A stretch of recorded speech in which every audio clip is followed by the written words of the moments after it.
Muy bien, buenos días. Vamos a abrir nuestras Biblias justamente en la lectura que tuvo nuestro hermano Valdil, Filipenses, capítulo 3. El martes habíamos tenido un estudio bíblico acerca de cómo es una vida sin concesiones y justamente nos estamos basando en los escritos de Pablo. Y la manera de poder vivir una vida sin concesiones es viviendo la vida la nueva vida que tenemos en Cristo. Y esa nueva vida en Cristo demanda ciertas cosas. Y uno se pregunta, ¿cómo es una nueva vida en Cristo? Y habíamos leído en Colosenses que es una vida que se centra en Cristo, se despoja del viejo hombre y se viste del nuevo. Y quedamos que el miércoles que viene sí íbamos a seguir el estudio, pero me olvidé que yo no tengo que predicar el miércoles, entonces lo vamos a predicar hoy. Y vamos a ver, como habíamos visto, que una vida sin concesiones. Vivimos tiempos difíciles hoy día, donde uno va tolerando muchas cosas. Uno tolera en su propia vida y a veces también hay cosas que pasan en la sociedad y nosotros las aceptamos y estamos como si nada, como que no pasa nada. Y vamos tolerando, vamos consintiendo cosas en nuestra vida.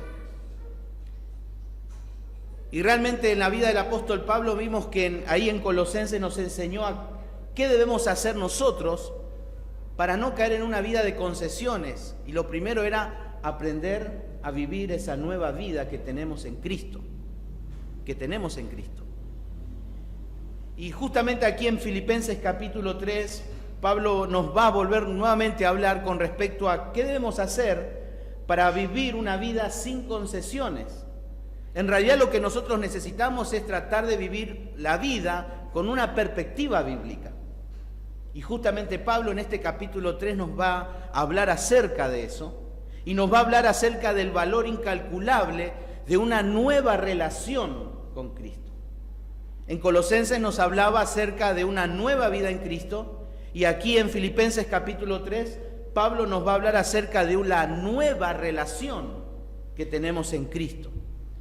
Y si ustedes prestaron atención allí en el capítulo 3, en el versículo 1, la transición a este capítulo es muy abrupta. ¿Por qué es muy abrupta? Justamente porque Pablo ha explicado su reacción a la cárcel en el capítulo 1. Pablo va a hablar acerca de su actitud y cómo era su vida en ese momento en que él estaba padeciendo de prisión, privado de su libertad, en ese momento que escribía la carta. Luego también Pablo le habla acerca de la manera en que los filipenses deben responder frente a esa situación. Muchos hermanos estaban preocupados por la situación de Pablo y Pablo le dice, no se preocupen. Dice, sea así o sea de otra manera, se levantan personas, el evangelio es predicado. No se preocupen por mí. Y luego pasa a anunciarles que esperen la llegada de Timoteo, allí en el capítulo 2. Timoteo y Epafrodito querían ir a visitarlos y luego también Pablo esperaba ir a ellos para animarles, exhortarles en cuanto a su situación. Y después de dar estas instrucciones, en el capítulo 3 comienza diciendo por lo demás. Algunas versiones traducen finalmente. Pablo aquí está pasando a otros asuntos, pero no significa que es lo último que va a tratar. Pablo va a seguir hablando de otras cosas importantes, de modo que de todas las cosas con las que podría comenzar a hablar, ¿qué les exhorta a Pablo a hacer a estos hermanos? Bueno, aquí Pablo les exhorta algo, lo siguiente. ¿Qué dice el versículo 1? Por lo demás, hermanos, gozaos en el Señor. Gozaos en el Señor. ¿Por qué Pablo les exhorta a que se gocen? Fíjense en el capítulo 1, versículo 18, Pablo también allí les dice, que pues, que no obstante, de todas maneras, o por pretexto o por verdad, Cristo es anunciado. Digamos, algunas personas que querían ocupar el puesto de Pablo, la influencia de Pablo, aprovecharon el tiempo que él estaba encarcelado. Entonces Pablo dice, yo no voy a sentir envidia, yo no me voy a preocupar, dice, por pretexto, por verdad, Cristo es anunciado. Y en esto, dice, me gozo, y me gozaré aún más. Luego allí en el capítulo 2, versículo 17, dice, y aunque sea derramado en libación sobre el sacrificio y servicio de vuestra fe, me gozo y regocijo con todos vosotros. Pero aquí también él ya les demanda también a experimentar ese gozo. Y les dice en el 18, y asimismo gozaos y regocijaos también vosotros conmigo.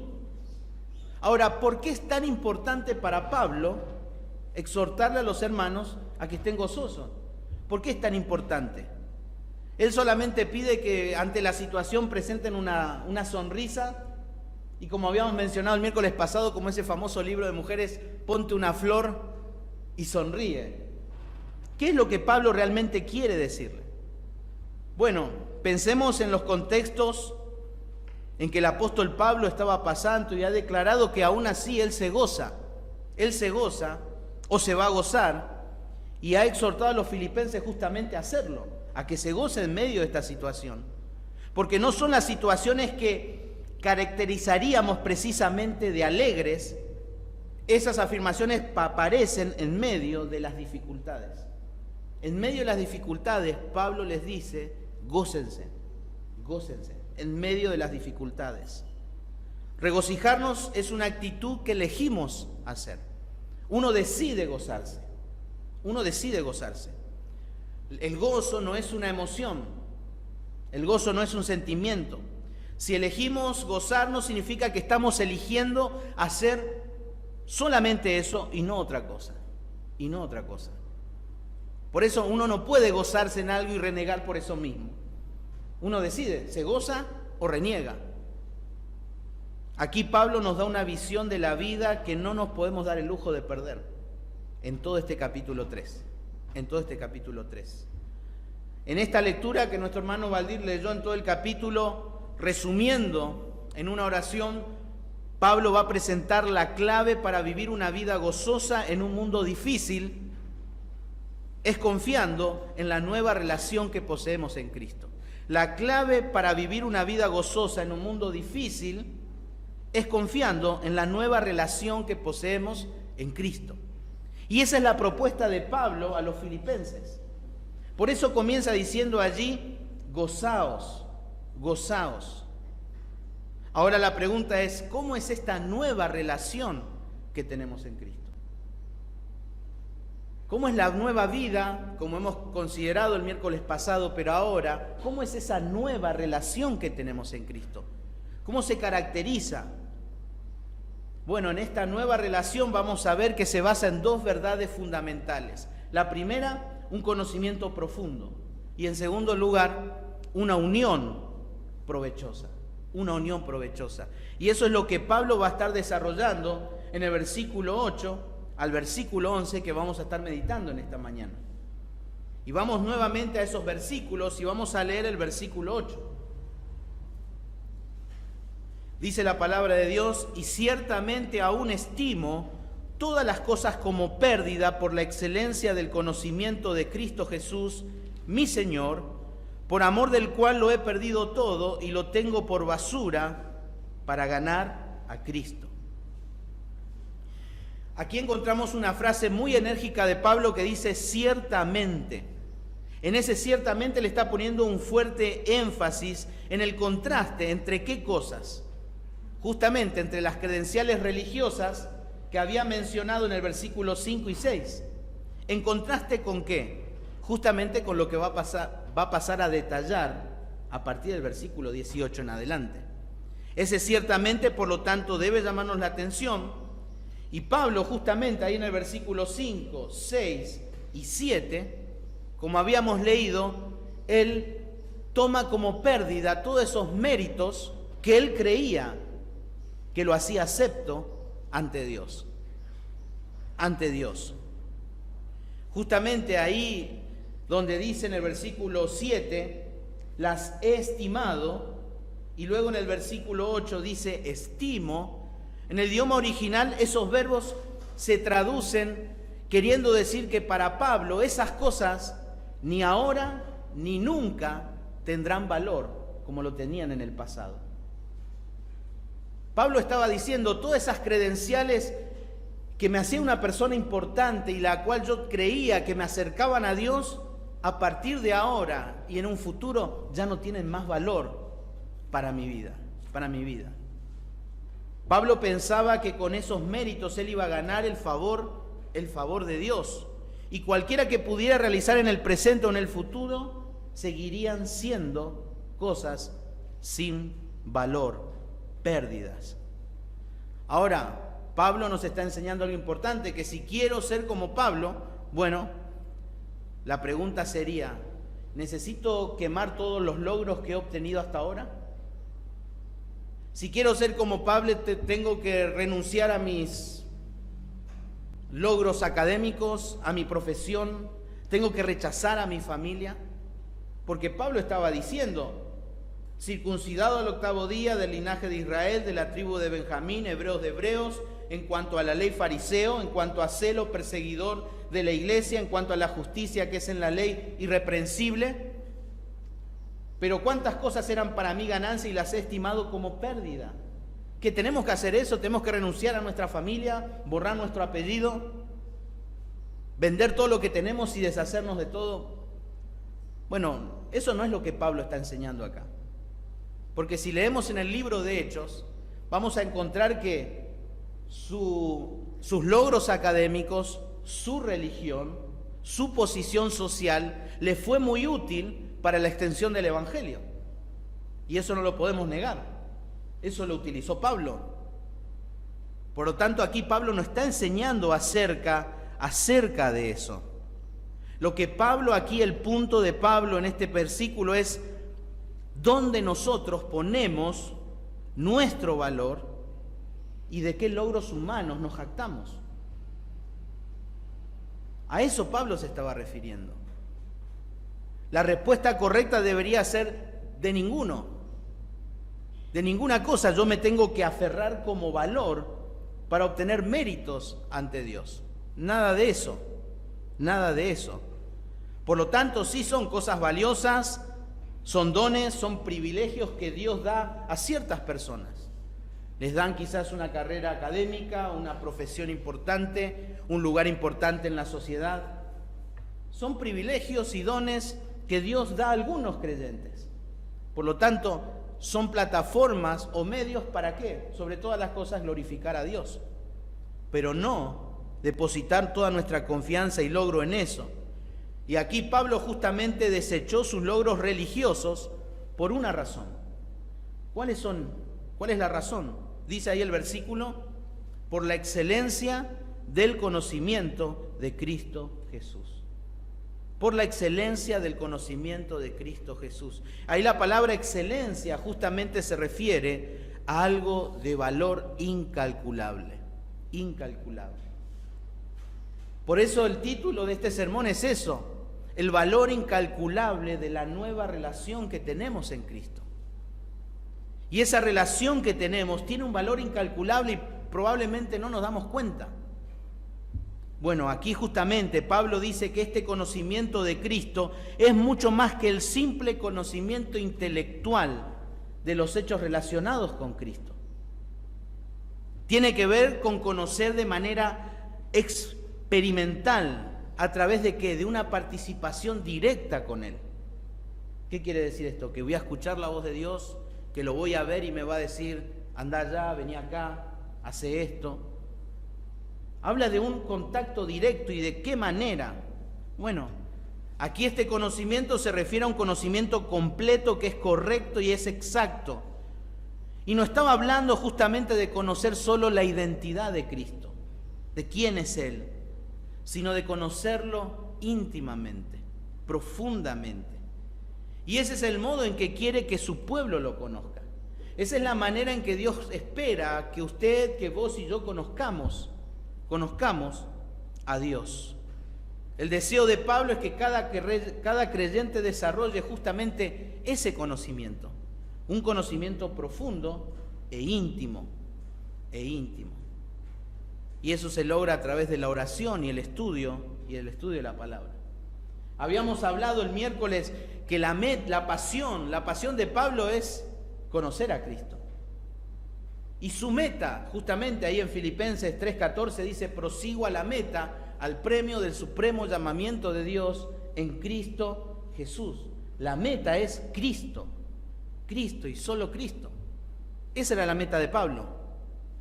Y justamente ahí en la palabra de Dios, cuando aparece este verbo conocer y cuando se aplica al conocimiento, casi en todo el Nuevo Testamento describe muchas veces a los creyentes como quienes conocen a Cristo. Ahí en Juan capítulo 10, versículo 14, yo les leo. Juan 10:14 dice: yo soy el buen pastor y conozco mis ovejas, y las mías me conocen. Las ovejas conocen a su pastor. Juan 17:3 dice: y esta es la vida eterna, que te conozcan a ti, el único Dios verdadero, y a Jesucristo, a quien has enviado. Por lo tanto, vida eterna, ¿qué es vida eterna? Vida eterna es una calidad de vida, no una cantidad de vida. Esa calidad de vida es conocer de una manera profunda e íntima a Dios. Eso es la vida eterna. Segunda de Corintios capítulo 4, versículo 6 también dice: porque Dios, que mandó que de las tinieblas resplandeciese la luz, es el que resplandeció en nuestros corazones para iluminación del conocimiento de la gloria de Dios en la faz de Jesucristo. El conocimiento de la gloria de Dios. Efesios capítulo 1, versículo 17 dice: para que el Dios de nuestro Señor Jesucristo, el Padre de gloria, os dé espíritu de sabiduría y de revelación en Él, conocimiento de Él. Y Juan 5:20, primera de Juan 5:20 dice: pero sabemos que el Hijo de Dios ha venido y nos ha dado entendimiento para conocer al que es verdadero, y estamos en el verdadero, en su Hijo Jesucristo. Este es el verdadero Dios y la vida eterna. Por lo tanto, algo característico de los hijos de Dios es que conocen a Dios. Por eso Pablo: yo me esfuerzo, es mi meta, es mi pasión, conocer. Y quiero y deseo un conocimiento profundo. El apóstol Pablo decía eso. Aquel que conoció el tercer cielo y fue revelado todas las cosas, estaba diciendo ahora: mi pasión, mi meta es conocerle de una manera profunda, íntima. La salvación, por lo tanto, comprende un conocimiento personal, íntimo, profundo con nuestro Señor.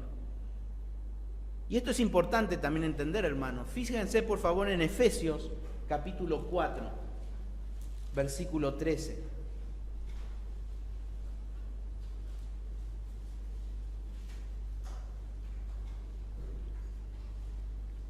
Voy a leer desde el versículo 11. Dice: y Él mismo constituyó a unos apóstoles, a otros profetas, a otros evangelistas, a otros pastores y maestros, con el propósito de perfeccionar a los santos para la obra del ministerio, para la edificación ¿de qué? Del cuerpo de Cristo. Está hablando de que de la iglesia local y la constitución de personas capacitadas.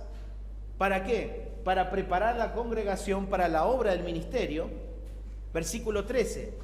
Hasta que todos lleguemos a la unidad de la fe y del conocimiento del Hijo de Dios, un varón perfecto a la medida y la estatura de la plenitud de Cristo.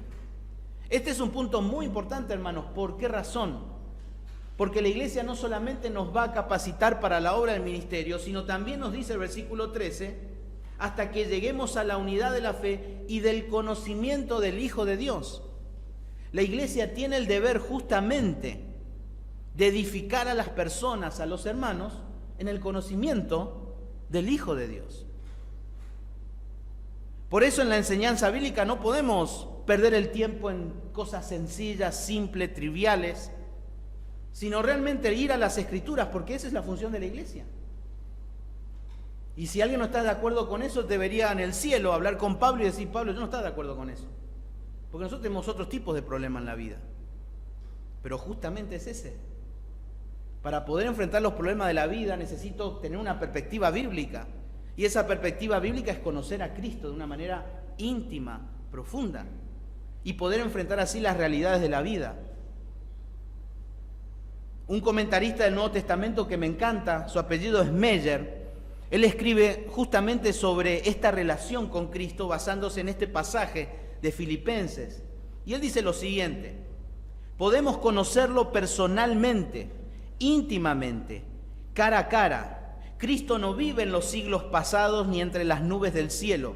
Está cerca de nosotros, con nosotros, observando nuestro andar, nuestro acostar y sabiendo todo lo que hacemos. Pero no podemos conocerlos en esta vida mortal, sino a través de la iluminación y la enseñanza del Espíritu Santo. Debemos ciertamente conocer a Cristo, no como a un extraño que se presenta a visitarnos una noche, ni como al ensalzado Rey de los hombres. Debe haber un conocimiento íntimo de Él, como el de aquellos a los que cuenta entre sus íntimos amigos, a quienes confían sus secretos y quienes comen su pan con Él. Ahí menciona justamente a David en el Salmo 41, hablando acerca de esa intimidad. Y habla de una comunión, de algo en común. Y es interesante porque esta palabra conocimiento, Pablo la utiliza justamente de todo ese movimiento que estaba surgiendo de los gnósticos. La palabra noxis habla de un conocimiento que ellos creían que era un conocimiento secreto, reverencial, un conocimiento místico que los hacía mantener una relación con la deidad. Muchos de ellos creían que ese conocimiento lo obtenían a través de fiestas que ellos hacían, donde ellos se embriagaban, y ahí ellos tenían muchos la unción de ese conocimiento. Y claro, en ese estado cualquiera uno puede pensar lo que quiere, ¿no? Pero justamente a partir allí del siglo II, estos gnósticos, ¿qué quisieron hacer? Ellos que quisieron mezclar, poner en armonía ese conocimiento que solamente ellos creían que tenían con las verdades cristianas. Y Pablo utiliza esa palabra no para justamente defender esa doctrina falsa, sino él utiliza justamente por eso, porque habla de algo íntimo, algo trascendente. Y Pablo utiliza esa palabra para hablarnos acerca de ese conocimiento, porque habla de intimidad, de profundidad. Es interesante porque en la Biblia, el Antiguo Testamento traducido al griego, que se llama la Septuaginta, utiliza esta palabra noxis, conocimiento, para cuando habla, por ejemplo, en Génesis 4:1, cuando dice que conoció a Adán, a su mujer, a Eva. Y justamente ahí está hablando de que es un eufemismo a qué cosa, a las relaciones sexuales íntimas. Y aquí justamente está hablando de eso. Esa palabra en el Antiguo Testamento también se refería a eso, a una unión, a un vínculo íntimo de amor. También en el Antiguo Testamento, en Amós capítulo 3, versículo 2 dice: a vosotros solamente he conocido de todas las familias de la tierra, por tanto os castigaré por vuestras maldades. Justamente ahí la palabra he conocido habla justamente de un amor profundo. Un amor profundo. Por algo dice Hebreos, Dios al que ama, disciplina. Y justamente aquí el concepto es eso.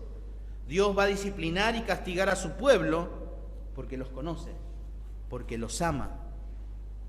Y una de las características del amor de Dios es que Dios no tolera el pecado en nuestra vida. Si Dios no nos castiga en ese aspecto, dice que somos bastardos, Hebreos capítulo 13. Y algo característico de ese amor es que Dios es serio en eso. De modo que esta palabra puede tener ambas connotaciones, algo trascendente, muy profundo, pero también habla de un lazo de amor muy íntimo, muy íntimo. Y eso es lo que significa conocer a Cristo. Eso es lo que significa. Un conocimiento íntimo, profundo. Y crecer en este profundo conocimiento de Cristo es un proceso que dura toda la vida. Toda la vida. Y que completaremos hasta que veamos cara a cara a Cristo, pero para sorpresa nuestra, seguiremos conociendo más a Dios por toda la eternidad. Dios es un Dios eterno que aún no se ha revelado y en su eternidad seguirá revelándose a nosotros. Y eso es lo maravilloso del cielo, que seguiremos conociendo a Dios. Y Pablo dice, yo por esa pasión que tengo y esa meta tengo de conocer profundamente a Cristo, lo estimo por basura. Y bueno, los términos son muy fuertes de Pablo cuando habla de basura allí.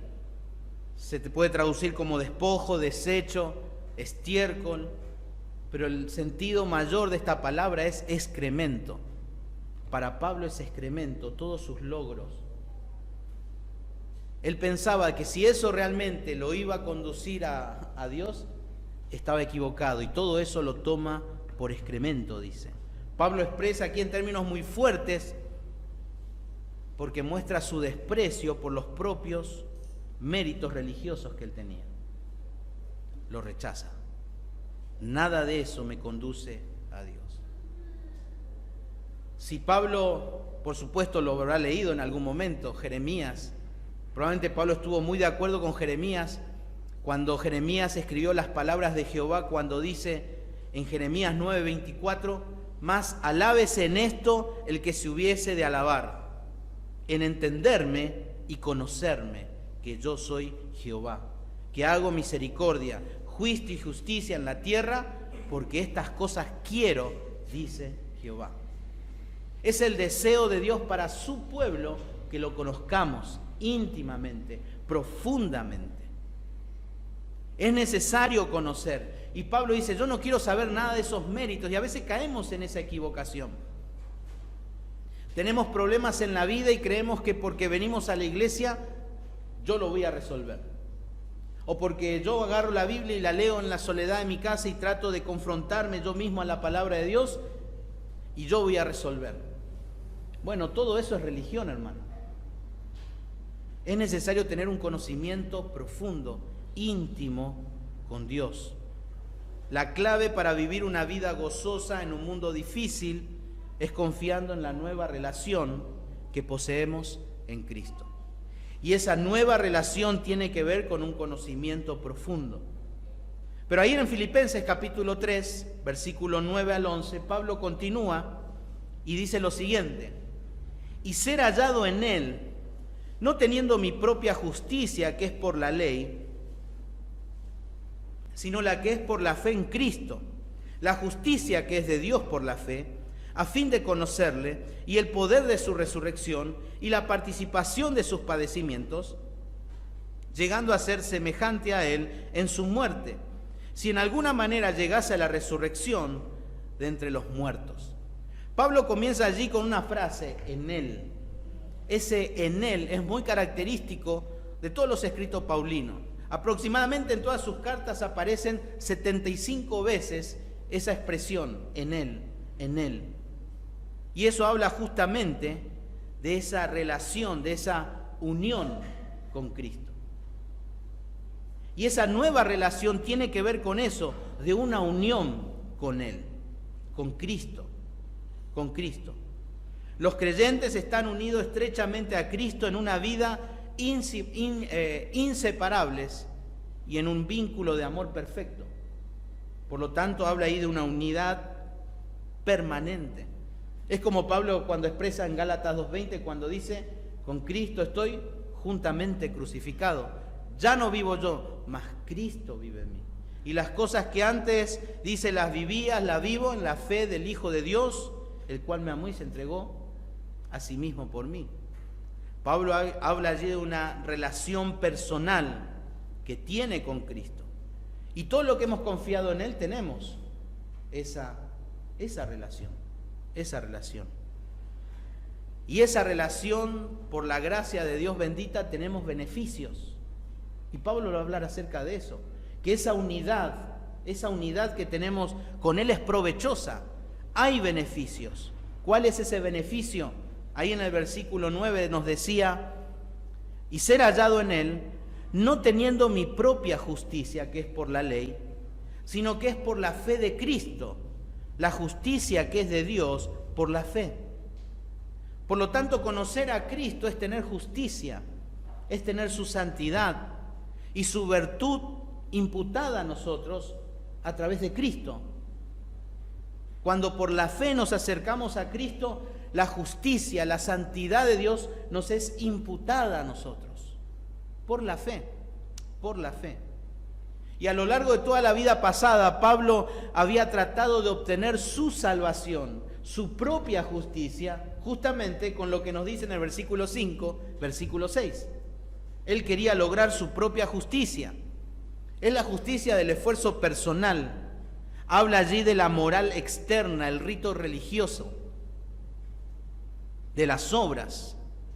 Y justamente el Señor Jesús habló mucho acerca de esas leyes, justamente a los fariseos, que querían obtener su propia justicia a través de lo que hacían. En Lucas, por ejemplo, Lucas capítulo 11, versículo 46, el Señor les dice a los fariseos: «Ay de vosotros también, intérpretes de la ley, porque cargáis a los hombres con cargas que no pueden llevar, pero vosotros ni aún con un dedo la tocáis». Ustedes imponen, pero ni siquiera ustedes son capaces de hacerlas. Y Pablo luchaba para obtener su propia justicia y probablemente de una manera muy sincera, obtener su propia justicia a través de todo eso. Y a pesar de que Pablo hizo su mejor esfuerzo, no alcanzó ni en lo más mínimo de los méritos divinos en su vida, a pesar de que él cumplía todo. Romanos 3:23 dice: «Por cuanto todos pecaron, están incapacitados». Un pecador no puede darle la gloria a Dios, está incapacitado. Me acompañan a Romanos capítulo 3, versículo 19. Romanos 3:19 les dice: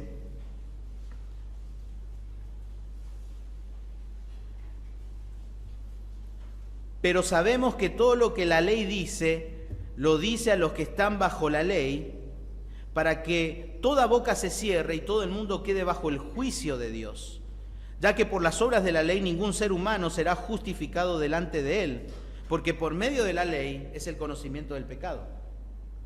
Es verdad que nosotros tenemos una estructura en nuestra mente, un mapa que dice: antes era el tiempo de la ley, hoy es tiempo de la gracia. Pero si nosotros pensamos solamente que hoy es el tiempo de la gracia, entonces el ser humano y el mundo ya no está bajo condenación. ¿Por qué? Porque la ley expone todavía la culpabilidad del ser humano. Por lo tanto, la ley tiene aún vigencia y poder en el perdido, pero ya no en el creyente. Ya no en el creyente. Porque en Cristo, en la cruz, Él cumplió todo. Y la ley a nosotros ya no nos dice que somos culpables, porque por medio de la fe, Dios nos declaró en Cristo, ¿qué cosa? Justificados. Justificados. Fuimos declarados justos, pero aún continúa la ley sentenciando al pecador. Sentenciando al pecador. Y Pablo está diciendo aquí que las obras de la ley, por las obras de la ley, ningún ser humano será justificado delante de él. Por más que quiera, por más que intente, no lo puedo hacer. Y Santiago lo dice: podés cumplir todo, pero si en uno fallás, sos culpable de todo. Por lo tanto, somos culpables, estamos perdidos. Luego también ese mismo concepto lo repite en Gálatas capítulo 2, versículo 16. Pablo era uno más con sus compatriotas. Justamente ahí en Romanos 10:3 dice: ignorando la justicia de Dios y procurando establecer la suya propia, refiriéndose al pueblo de Israel. Viviendo en ignorancia, tratando de luchar y obtener los méritos divinos para salvación por medio de sus obras. Y Pablo se encontraba de esa misma manera. Por lo tanto, la justicia, ¿qué quiere decir? La justicia quiere decir estar bien con Dios y ser aceptado por Él. Eso es la justicia. El centro del Evangelio es la realidad de que Cristo de que a Cristo se le imputa ¿qué cosa? Nuestros pecados. De aquellos que por la fe creen y se arrepienten, Dios imputa nuestra culpa a Cristo. A Cristo. Porque solamente por la fe somos justificados. Solamente por la fe. Por eso 2 Corintios 5:21 dice, al que no conoció pecado, por nosotros lo hizo pecado, para que nosotros fuésemos hechos justicia de Dios en Él, en Cristo, en Cristo. Por lo tanto, Pablo, ¿qué hizo? Se despojó de toda esa ropa sucia, de su propia justicia, y estiró sus manos vacías. ¿Se acuerdan del Sermón del Monte? Manos vacías, pobres en espíritu. Y por la fe son revestidos con el manto de justicia. Justicia de Dios. Justicia de Dios. Por lo tanto, la doctrina de la justificación no podemos fallar ni por 1 milímetro, porque es la esencia del Evangelio. La esencia del Evangelio. La justificación. Es una obra que solamente Dios hace en el perdido, declarándolo justo. Justo. Por la fe. Por la fe. Por lo tanto, una de las bendiciones que tenemos por estar unidos a Él es que ahora tenemos su justicia. Su justicia. Ya no podemos seguir arrastrando la culpa de nuestro pecado. No podemos seguir siendo derrotados por Satanás diciendo, yo no puedo salir adelante. Yo no puedo con este hábito, es más que yo. Cristo en la cruz ya lo rompió, lo venció. Y hoy somos justificados. No tengo que esforzarme para obtener salvación. Ya soy salvo en Él. Fui declarado justo. Pero también hay otro beneficio en consecuencia de esa unión con Cristo. Ahí en Filipenses 3:10, la primera parte dice, a fin de conocerle y el poder de su resurrección. Bueno, Pablo ya había mencionado el tema del conocimiento íntimo y profundo, que trae, por supuesto, la salvación. Sin embargo, ahora el clamor de Pablo nuevamente era conocerle, conocer al Salvador, conocer a Cristo, y ese era el fundamento de su búsqueda, de su pasión. Ahora, la pregunta es, ¿por qué Pablo anhela el poder de su resurrección? ¿Por qué Pablo anhela el poder de su resurrección? Pablo anhela experimentarla. Anhela experimentarla. Bueno, ¿se acuerdan? Él sabía que la ley no tenía poder. La ley no tenía poder. También sabía que no había poder en su carne para vencer el pecado, y también sabía que en su carne no había poder para servirle a Dios. Él sabía, era consciente de eso. Pablo eso lo habla muy bien en Romanos capítulo 6, capítulo 7, capítulo 8. Y ahí en el capítulo 7, versículo 18, dice Pablo, y yo sé que en mí, esto es mi carne, no mora el bien, porque el querer el bien está en mí, pero no el hacerlo. Aunque tener la justicia de Dios, en este caso de Cristo, nos libra de la pena del pecado, estamos todavía sujetos al control de nuestra vida vieja. Seguimos luchando con esos residuos. ¿Se acuerdan? Justamente hablábamos, tenemos una nueva vida en Cristo. Somos nuevos, una nueva criatura. Pero seguimos teniendo hábitos de la vida pasada, y por eso Pablo les dice, despójense de eso. Luego Pablo dice, mueran a esas cosas. Pablo le dice a Timoteo, huye de esas cosas. Hay un compromiso de parte de cada creyente de hacer morir todo ese residuo de nuestra vida pasada. Dios no nos va a quitar eso con una varita mágica o pasar acá al frente o llorar para cambiar nuestra vida. Tiene que haber un compromiso personal de lucha constante, disciplina. Disciplina. Afortunadamente nosotros tenemos el poder de Cristo a nuestra disposición para derrotar el pecado cada día. Y por eso Pablo decía, yo quiero conocer y el poder de su resurrección. Y Pablo dice, si hay alguna duda de que su poder sea suficiente grande, Pablo dice que es el poder de su resurrección. Qué impresionante eso, hermano. Si hay alguno de nosotros que está luchando con un pecado, con un hábito pecaminoso que no aguanta más, la palabra de Dios, y Pablo dice que el poder de Dios, el mismo poder que levantó de entre los muertos a Cristo, está a nuestra disposición. Qué bendición es esa, ¿no? Qué bendición. Estos días estuve hablando de una persona y me hablaba justamente de esto. ¿Se puede lograr cambiar esto? ¿Se puede librarse uno de esta situación? Si sos del Señor, por supuesto que sí. Porque contamos con el poder de su resurrección, dice Pablo. El conocer a Cristo y haber sido hecho justo, declarado justo, Pablo había recibido el Espíritu Santo y el mismo poder espiritual que levantó a Cristo de entre los muertos. Podemos ver que a través de ese poder Cristo venció a la muerte física y espiritual. En Juan 10, él mismo decía, ¿se acuerdan? Nadie me la quita, sino que yo de mí mismo la pongo y tengo poder para tomarla. Él venció a la muerte física. Y luego también a la muerte espiritual. En Colosenses 2, 14 y 15 dice, anulando el acta de los decretos que había contra nosotros, que nos era contraria, quitándola de en medio y clavándola en la cruz y despojando a los principados y a las potestades, los exhibió públicamente, triunfando sobre ellos en la cruz. Ese poder que venció a la muerte física y a la muerte espiritual está a nuestra disposición. Si luchamos con algún hábito, contamos con ese beneficio.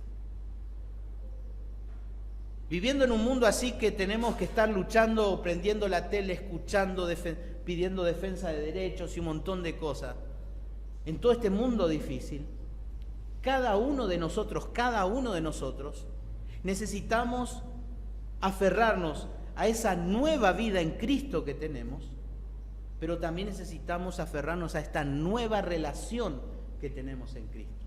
Por eso cambia la perspectiva de nuestra vida.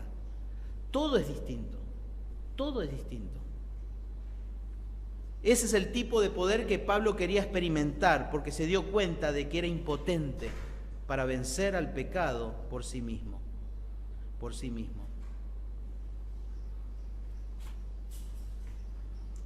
También ahí, en tercer lugar, otro beneficio de esa unión con Cristo se encuentra en el versículo 10, la segunda parte, y dice, y la participación de sus padecimientos, llegando a ser semejante a Él en su muerte. Y la participación de sus padecimientos, llegando a ser semejante a Él en su muerte. Aunque el poder de Cristo es nuestro recurso en la permanente batalla que tenemos con el pecado, tenemos otro problema. No solamente el pecado que aún continúa ahí, sino también los sufrimientos, las pruebas diarias de la vida.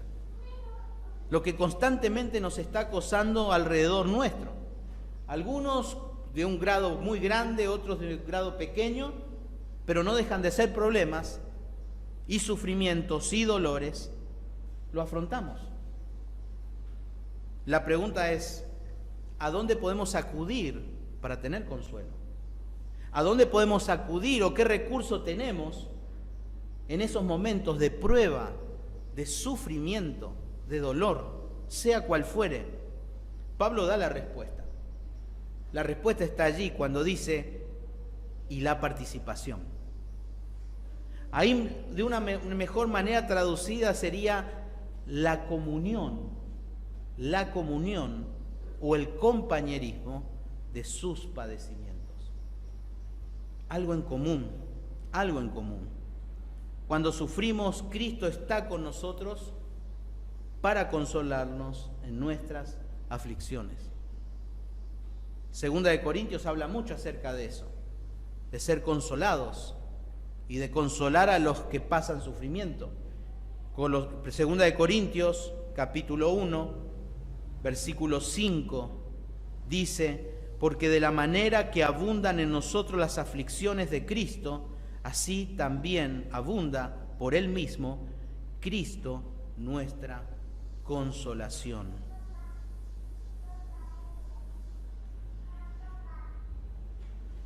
Ver la verdad de la consolación de Cristo y ver nuestra realidad de sufrimiento nos va a manifestar en cierto punto que la verdadera prueba de nuestro carácter, es nuestra respuesta a los momentos difíciles de la vida. Ahí se va a ver realmente quiénes somos en esos momentos difíciles. Muestra nuestro carácter, nuestro sufrimiento, la percepción de la vida que tenemos. Es en ese momento. Ahí se ve. Cuando el sufrimiento se hace demasiado intenso, lo más fácil es para nosotros, ¿qué es? Enojarnos, desesperarnos. Eso es lo más fácil que hacemos. Cuando el sufrimiento nos acosa. Reaccionar de cualquiera de esta forma les hará perder a usted y a mí el más rico compañerismo que está a nuestro alcance. Nuestra desesperación, nuestra impaciencia nos hace perder la frescura y la bendición de tener una comunión permanente, constante con Cristo. Con Cristo. Pero ¿qué tiene que ver esta participación de sus padecimientos? Bueno, la palabra de Dios nos dice que Cristo padeció y pasó por todas nuestras aflicciones. Él conoce cada detalle de lo que nosotros pasamos en momentos de dolor, de sufrimiento, de tristeza. Él los conoce a todos. Por lo tanto, no hay nada que Él desconozca que yo sufra. No hay nada, no hay nada. El sufrimiento tiene un objetivo en nuestra vida: llevarnos a Él, a Cristo. Para eso sufrimos, para demostrarnos que somos incapaces, impotentes de salir adelante por nosotros mismos. Por eso Pablo dice: lo estimo por basura todo, porque ni mis logros académicos, ni mi raza, ni mi profesión, ni mi religión, ni mi celo por la religión me va a librar en momentos difíciles. Solamente los méritos en Cristo, en Cristo, en Cristo. El escritor a los Hebreos, si me acompañan por favor, capítulo 4, Hebreos 4, 15 y 16, dice la palabra de Dios: porque no tenemos un sumo sacerdote que no pueda compadecerse de nuestras debilidades, sino uno que fue tentado en todo según nuestra semejanza, pero sin pecado. Acerquémonos pues confiadamente al trono de la gracia, para alcanzar misericordia y hallar gracia para el oportuno socorro. Hebreos capítulo 2, versículo 18, la última parte, si me acompañan allí, también dice algo muy importante: que Él es poderoso para socorrer a los que son tentados. Segunda de Corintios, capítulo 12, versículo 10, les leo: por lo cual, por amor a Cristo, dice, por amor a Cristo, me gozo en las debilidades, en afrentas, en necesidades, en persecuciones, en angustias, porque cuando soy débil, entonces soy fuerte. Pero Él apela ¿a qué? Al amor a Cristo. Y me gozo, y me gozo. Nosotros tenemos que ver a las aflicciones como oportunidades para ser bendecidos. Para ser bendecidos, al hallar consuelo en la comunión con Cristo. Esa unión que tenemos con Él trae beneficios provechosos. El poder de su resurrección en nosotros, su justicia. Vimos también allí la comunión que tenemos con Él. En cuarto lugar, en el versículo 11, dice de Filipenses 3: y si en alguna manera llegase a la resurrección de entre los muertos. El último beneficio de esta nueva relación con Cristo, que Pablo aquí menciona en este pasaje, es uno que tiene que ver con el futuro, y es la gloria de Cristo, El último y perfecto beneficio que obtuvo Pablo al conocer a Cristo fue la garantía de su futura resurrección, ¿Y cuándo sería eso? Cuando participaría de la gloria de Cristo. Ahí justamente cuando está la frase, si en alguna manera, ahí no está hablando específicamente de que Pablo tiene una duda, sino Pablo en realidad está tratando de ser humilde. Acuérdense, él decía, yo soy el más pequeño de todos. De todos los apóstoles, yo soy el más pequeño, dice. Más decía, soy indigno. Él está hablando de humildad, un sentido de indignidad. Pero Pablo estaba seguro de que alcanzaría la resurrección de entre los muertos y participaría de la gloria de Cristo. Pablo estaba seguro de eso. La frase allí cuando dice la resurrección de entre los muertos, literalmente está diciendo en su idioma original la gran resurrección. Un momento glorioso, un momento espectacular, un momento que uno debe anhelar. Y los creyentes van a experimentar esta resurrección. ¿Cuándo? Fíjense allí en el capítulo 3 de Filipenses, versículo 20. Mas nuestra ciudadanía está en los cielos, de donde también esperamos al Salvador, al Señor Jesucristo, el cual transformará el cuerpo de la humillación nuestra, para que sea semejante al cuerpo de la gloria suya, por el poder con el cual puede también sujetar a sí mismo todas las cosas.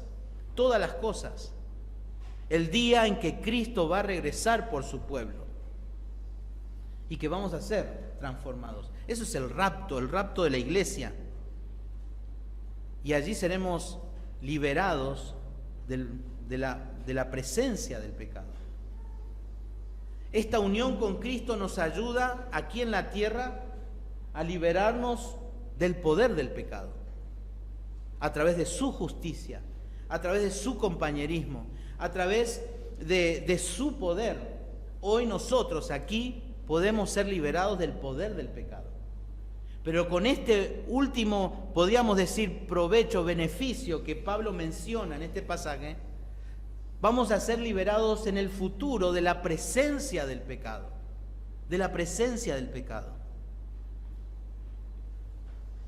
Y justamente ese es el acontecimiento que todos nosotros deberíamos anhelar. Pero yo estoy seguro que probablemente nosotros anhelamos ese momento porque es el fin de nuestros problemas, el fin de las angustias, el fin, no sé, de las cuentas o de las deudas, de las enfermedades, el momento glorioso en que vamos a ver a nuestros seres queridos que partieron en el Señor. Momento glorioso. Pero el apóstol Juan nos deja algo bien claro también. Vamos a Primera de Juan capítulo 3.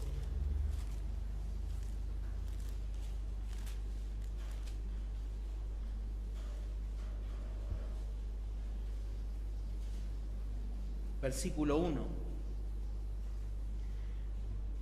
Mirad cuál amor nos ha dado el Padre para que seamos llamados hijos de Dios. Por esto el mundo no nos conoce, porque no le conoció a Él.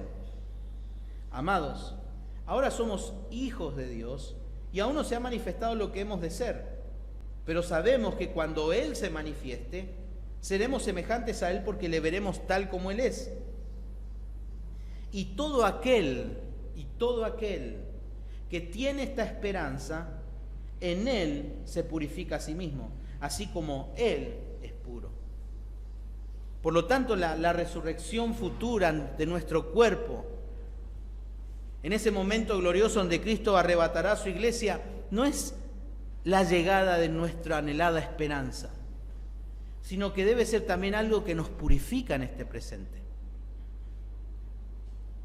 No sabemos la hora, no sabemos el momento, no sabemos nada de cuándo Cristo va a venir por su iglesia.